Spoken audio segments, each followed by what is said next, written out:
Hi, today in front of me Samsung Galaxy A20s and I'll show you how to turn on and turn off silent mode on this device.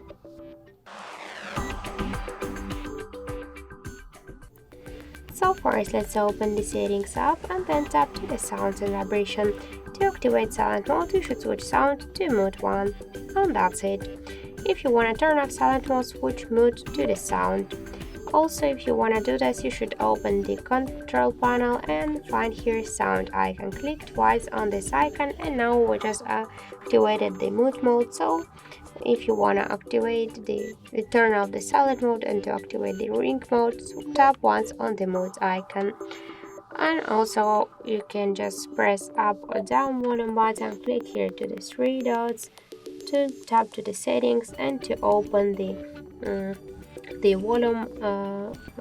volume sound section just to mute ringtone volume.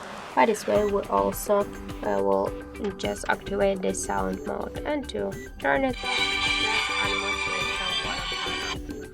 So thank you for watching, and if you find this video helpful, don't forget to leave a like, comment and to subscribe our channel.